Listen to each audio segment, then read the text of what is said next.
segundo día de feriado cambiario, ¿no? El gobierno asumió sin un plan, entonces mientras arma el plan, no se pueden comprar y vender dólares en Argentina. Hoy a las 17 horas va a hablar Caputo y se supone que a partir de ahí mañana va a haber libertad para hacer operaciones con dólares. Ahora, ayer hablamos algo, un tema que sacó Adrián Murano, que decía, bueno, al ser un gobierno donde hay varias corporaciones al mando, donde está Corporación América, donde está Wertheim, donde está Techin, donde están las empresas que financiaban a Caputo con sus consultoras, puede estar habiendo una guerra de lobbies y por eso se retrasa el plan. Durante el día de ayer, después, ese fue un rumor en Argentina. Es decir, está habiendo una guerra de lobbies para armarle el plan a el presidente Milei.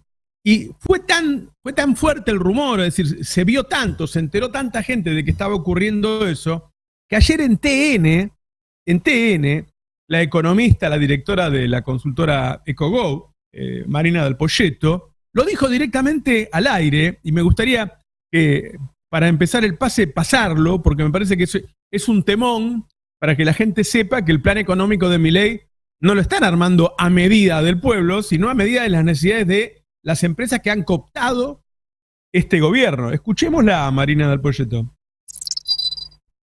De alguna forma, Massa le compra, Milei le compra un programa de estabilización, no quiero decir a Massa, pero es un programa más de shock controlado. Le compra las reformas a Patricia Bullrich, el programa de desregulación de Federico Sturzenegger, y después del otro lado, cuando vos mirás el armado del gobierno, es un gobierno, te diría que bastante corporativo, y donde buena parte de ese esquema de reformas tan agresivo que parecía que se iba a generar una transformación violenta de la Argentina, mi sensación es que apareció una lapicera y fue tachando algunas de las desregulaciones o sectores que se van afectando. Y lo que estamos discutiendo es, de nuevo, el ajuste fiscal. Argentina tiene 20 puntos de gasto a PIB de la nación. Son 36 en total, hay 16 de las provincias y municipios, hay 20 de la nación. De esos 20 de la nación hay 13, 14 que son gastos sociales. El Ministerio de Petrovelo que dijeron no se toca. Te quedan, de esos 19, 20, te quedan 7 puntos. ¿Tenés que bajar 5 puntos de los 7? Bueno, no sé, suerte. ¿Se puede hacer? Quiero que pregunten todos. ¿Se puede bajar 5 puntos como prometió Milei? De nuevo, de corto plazo lo vas a hacer con impuesto país, lo harás con retenciones, lo vas a hacer con algunos impuestos transitorios que te van a permitir cerrar, cortar el financiamiento monetario y frenar la inercia, o intentar frenar la inercia. Bueno, a ver, no es Navarro quien está hablando, ¿no? Es Marina del Poyetto, que también tiene una consultora que atiende a las grandes empresas. Y Marina del Poyetto está diciendo, bueno, ahí los empresarios están con una lapicera tachándole cosas a Milei y agregándole otras. Estuvo muy metido Mañeto, ahí, muy metido Mañeto. Entre las cosas que se dice que él pidió es la derogación del Estatuto del Periodista. Como ustedes saben, por las características particulares del trabajo periodístico, tiene un estatuto que lo cuida, ¿sí? Hoy está muy bastardeada la profesión porque si vos ves las redes, los tratan de ensobrados a los periodistas y qué sé yo, pero a los medios, durante muchos años se ha trabajado para cuidar al periodista, para que el periodista no pueda ser presionado por el medio en el que trabaja, por eso tiene una indemnización distinta y qué sé yo. Bueno, una de las cosas que pidió Clarín fue esa. Aparentemente se van a eliminar otros estatutos especiales, se va a eliminar el régimen laboral del empleado público. La verdad que se va a crear muchos enemigos en pocos días y todavía no se sabe cómo se va a hacer esa baja del gasto del 5%, porque como bien decía Marina del Poyetto, el total del presupuesto nacional es el 19% del PBI. Y de ese 19, 12 se gastan en jubilaciones, en el pago de sueldos de la Fuerza de Seguridad, de Gendarmería, de Prefectura, de las Fuerzas Armadas, en maestros, en médicos, y después te queda un 7%. ¿Cómo vas de ese 7 sacar 5? Es imposible. A ver, ¿cuál es la conclusión? Que Marina del Poyetto no lo dijo ahí. Que la única forma de bajar un 5 es meterse con la otra parte, con los jubilados. ¿no? Y con los empleados públicos. Así que yo no sé las repercusiones políticas que van a tener. Hay gente que se alegra de cualquier cosa, qué sé yo, anunciaron la eliminación de la pauta y yo vi que en las redes estaban contentos. Bueno, no sé, Ari lo ha estudiado mucho ese tema, cuáles son las repercusiones de la eliminación de la pauta en Argentina, ¿no? Te iba a sumar justo, Roberto, cuando dijiste las cosas que pidió Clarín. Efectivamente, hace un ratito Manuel Adorni, el vocero presidencial, dijo que se suspende la pauta publicitaria por un año. Y hay como mucho mito y muchas cosas para desarmar ahí. Primero, que en realidad no se llama pauta oficial, sino que se llama publicidad oficial y es la propaganda que hace el Estado de sus actos. Eso es una obligación que tiene el Estado. El Estado está obligado a informar sobre las cosas que hace y lo hace a través de la pauta oficial. Esto es por los acuerdos que la Argentina firma a nivel internacional, no es ni siquiera algo de la Argentina. Segundo, que la publicidad oficial representa apenas el 10% del total de pauta que anda circulando por todos lados. Y eso es importante porque si se elimina la publicidad oficial, lo único que queda es la pauta privada. Y entonces los únicos que van a decidir qué se dice y qué no se dice son los grandes anunciantes privados. Tercero, que bajo la lógica de la austeridad y el ahorro, yo me fijé recién cuánto representó la publicidad oficial en el presupuesto 2023. Representó el 0,05% del presupuesto 2023. Otra cosa que está pasando, porque yo no entiendo bien cómo analizan las consecuencias de sus actos, ¿no? Terminaron con todos los fideicomisos. En Argentina había fideicomisos para sostener el precio de la harina, para sostener el precio del aceite.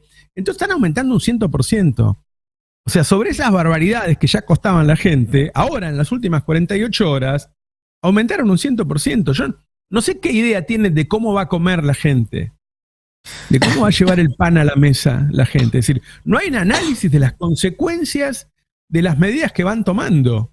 O sea, anoche vi a la canciller, nada más y nada menos, que me asusté cuando la escuché, porque se supone que ella debería ser de los modales suaves. Bueno, y de todos modos lo dijo bastante suave, pero dijo, bueno, los precios van a seguir aumentando hasta que la gente los deje de comprar. Los precios de los alimentos van a seguir aumentando, los precios de los alimentos van a seguir aumentando hasta que la gente los deje de comprar. O sea, puso en la gente la responsabilidad de regular nada más y nada menos que la ingesta de las 4 comidas. Es curioso porque esa es una explicación que va en contra de la explicación de la inflación meramente como un fenómeno monetario. Es decir, está diciendo Mondino, al contrario de lo que ella misma dijo durante toda la campaña y de lo que sigue diciendo el gobierno ahora, que en realidad la suba de precios no tiene que ver exclusivamente con cuánto dinero esté circulando, sino también con la capacidad de la gente de poder hacer frente a esos precios. Es cada cual con su librito. Mira, mientras Diana Mondino decía esto, Bausili dijo que no va a cerrar el Banco Central. Y que van a tratar de emitir poco. Pero no dijo que no. Por el contrario, le preguntaron, ¿van a dejar de emitir? Bueno, vamos a tratar de emitir poco. Es que, ¿sabes? Ahí entonces, hay un tema. Ahí hay un tema que forma parte también de toda esta demora en anunciar el plan oficial, que es que se dieron cuenta, y no sé por qué se dieron cuenta recién ahora, cuando desde agosto por lo menos están preparándose para gobernar, que si vos devaluás, hay un montón de bonos argentinos que están vinculados al valor del dólar, los bonos dólar linked, que vas a tener que pagarlos con pesos, y que si vos devaluás el valor oficial directamente a 600, 700, 800, tenés que emitir una montaña de pesos que hoy en día no hay en la plaza para pagar esos bonos. Bueno, ese es un aspecto, y otro tiene que ver directamente con la comida. Mira, les cuento un dato de esto para volver al origen que planteaba Roberto sobre las guerras tribales en el equipo de Milei. Está habiendo una discusión muy fuerte entre 2 o 3 integrantes importantes del equipo económico y del equipo de asesores de Milei que no están integrados al gobierno, pero que son los que tienen un lápiz rojo y van tachando el programa de gobierno que viene. Uno de ellos es Eduardo Elstein, que yo lo mencionaba ayer acá porque había sorprendido con su presencia en el Congreso, un tipo que sale poco. Otro de los grandes empresarios del país. Bueno, Elstein es, por extensión territorial, el principal productor de alimentos de la Argentina. Por extensión. Claro. Cresud, la empresa Cresud. Exactamente. Que bueno, se habla siempre de IRSA, de Elstein, pero tiene varias. Habitualmente se habla de sus shoppings, pero es el principal productor de alimentos por extensión. No por volumen, pero esto tiene que ver por cómo está distribuida la extensión de Elstein. Bueno, es uno de los asesores de Milei. Es asesor espiritual, es el que lo llevó a Estados Unidos a el vínculo con los Jabal Lubavitch. El vínculo con los Jabal Lubavitch, y es un asesor económico.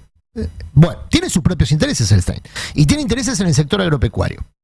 Hay un señor, Vilela, que es el que se hizo cargo de lo que se llamaba la Secretaría de Cultura, le han puesto un nombre un poquito más ribombante, Secretaría de Biodesarrollo. Pero básicamente es la Secretaría de Agricultura. Vilela es académico, viene de la Facultad de Agronomía de la UBA, y llevó su plan para incorporar al programa de gobierno. El plan de Vilela es un plan sin retenciones. Es el acuerdo macro que tenía Milei con los sectores agropecuarios. Un plan sin retenciones. Pasa Joaquín Cotani, que fue nombrado por Caputo en el Ministerio de Economía, que viene de la gestión de Cavallo. Caputo lo nominó Cotani como el cerebro de la estabilización económica del gobierno de Menem en la gestión de Cavallo. Bueno, que liquidó las empresas públicas. Claro, ¿no? Pero además, exactamente, pero además Cotani tiene una idea distinta. Tiene una idea, si se quiere, heterodoxa, que es hacer el plan Krieger-Bacena. El plan Krieger-Bacena, básicamente, lo resumo, era devaluar muy fuerte para estabilizar. Subir las retenciones. Y subir muy fuerte las retenciones. Claro. Hacer las dos cosas. ¿Por qué? Y porque si no se te dispara el precio del saneamiento y no lo agarras nunca más. Y logró con ese plan, y mirá que a mí Krieger-Bacena no me gusta nada, pero por 2 años logró estabilizar y bajar fuerte la inflación. Llegó a 0 la inflación. Llegó a 0. Después, ¿qué lo detona Krieger-Bacena? El cordobazo. Porque tiene consecuencias ese plan. Claro. Digamos, el cordobazo lo detona. Básicamente destruye la industria. Fundamentalmente. Primariza toda la economía, pone todos los cañones del Estado en primarizar la economía. Yo les voy a mostrar un gráfico, simplemente a modo de ilustración. Esto lo publicó el viernes la Bolsa de Rosario, y es el motivo por el cual ayer la primera decisión del gobierno de Milei, después de nombrar a su hermana, de cambiar un decreto para nombrar a su hermana, fue emitir una regulación mediante la cual se suspenden hasta nuevo aviso las declaraciones juradas de venta al exterior, las DJVE. Y tiene que ver con este informe de la Bolsa de Rosario. No te dejan exportar. No puedes exportar. No puedes exportar. Bueno, lo que se ve en ese gráfico, sigan la línea de puntos roja que está abajo. ¿Ven ese subidón que se da desde el 19 del 10 y llega al 30 del 11? Bueno, ese subidón son la cantidad de declaraciones juradas de venta al exterior que se hicieron en muy poco tiempo. Las declaraciones juradas las hacen las empresas que dicen, che, yo voy a exportar, me anoto en el registro y fijan precio de exportación, porque los DEC se tienen que liquidar en 5 días. Entonces, ¿qué hacen? Pagan retenciones por el precio que fijan al momento de jurar la venta. Bueno, hubo un festival de declaraciones de venta al exterior en los últimos 7 días. Caucionan. No, básicamente anticipan una devaluación, y entonces van a tener un precio diferencial de venta por devaluación, van a tener más pesos. Congelan por eso, el precio. Esa es una de las tantas cosas que... la retención, congelan la retención. Pagan retenciones por 350 y cobran por 6. Por 600. Bueno, esa es la discusión. ¿De cuánto va a ser el dólar para los chacareros? Ese es uno de los mecanismos que se le insistió y mucho al gobierno anterior. Ahora hay que acostumbrarse a decir al gobierno de Alberto Fernández que cambiara. Yo recuerdo que este mecanismo que acaba de explicar Adrián, que es que declarar una exportación, pagar la retención al precio del día que lo declaraste, pero venderla a otro precio, es algo heredado de la dictadura. Claro. Y yo recuerdo hablarlo con funcionarios del gobierno de Alberto Fernández y decirles, che, ¿por qué no se cambia esto? Dice, no, porque tardaría 1 año en entrar en vigencia, porque los que ya la hicieron tienen todo este plazo. Y vos decís, bueno, hacelo. Es En todo una caso, queda para el próximo. enorme presión sobre el dólar. Bueno, hay varios aspectos. Es un negocio En financiero. términos de vida cotidiana, esto presiona sobre el precio de los alimentos. Es decir, hace más caro el trigo, porque esta línea que estamos viendo es del maíz. Maíz, trigo, girasol son los que más impactan sobre la canasta básica. Maíz es cerdo y es pollo, digamos, todo esto tiene... Maíz, trigo, girasol. Soja tiene otras características y no impacta tanto sobre la canasta, pero maíz, trigo, girasol sí. Y ese festival de declaraciones juradas es de maíz. Sí. Todo esto además se condimenta, si se quiere, con circulación de información privilegiada, porque si bien nosotros todavía no sabemos cuál es el plan económico, hay quienes ya saben, o por lo menos orejean Claro. ¿Qué puede pasar? Y quería volver un poco al principio, Roberto, también, porque decíamos, bueno, se está demorando el anuncio del plan económico porque hay un tira y afloje entre distintos sectores, y eso es cierto, pero también se está demorando, sospechan algunos, porque estos 2 días de limbo hasta que se anuncie todo es una extraordinaria oportunidad para hacer negocios financieros con información privilegiada, algo que el equipo de Caputo ya hizo, algo que el equipo de Caputo, Bausili y el resto de esa consultora ya hizo cuando estuvieron en el gobierno de Mauricio Macri. ¿Puede decir que lo pueden volver a hacer? Yo creo que lo están haciendo. Bueno, justamente lo que estaba, quería cerrar con eso. Esta discusión que vemos entre funcionarios son discusiones entre sectores que son contradictorios en sus necesidades.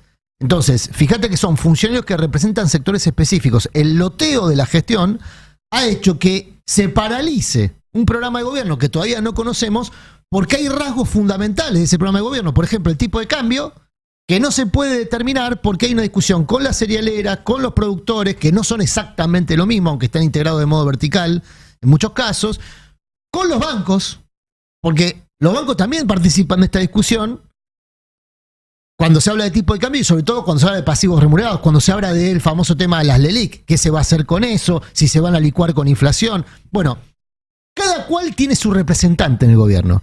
Y es muy llamativo que hasta acá lo único que hemos visto en materia de gestión son 2 reuniones de gabinete en 2 días. Pero para mí, Ahí está Para lo ver que le han si metido. reúnen, digamos, la idea. Perdón, Roberto, sí. No, Laura, habla. Por favor. no, que yo me quedaba con una pregunta que hizo Roberto al principio, que es que no vemos muchos qué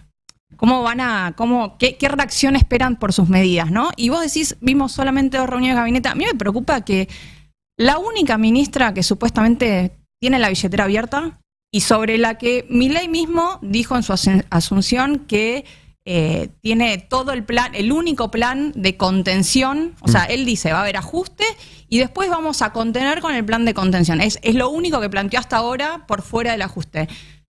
Es la única que no habló, es la única que no aparece, es la única a la que nadie le pregunta nada, es la única que no sabemos nada. ¿Alguien sabe algo de cuál es el plan de Bueno, contención? sabemos que ayer nombraron al hermano de Joaquín de la Torre. No, pero digo, más allá de las designaciones, a cargo es de la muy relación con llamativo las que todo organizaciones. este modelo, donde ya vemos precios disparados, donde ya vemos los efectos de lo que va a ser lo que están anunciando, todo se basa en, comillas, contención social de una única cartera que se presenta como central para evitar que esto explote y que el mismo presidente dijo, es a la única que le dejo la billetera abierta. Y no sabemos nada.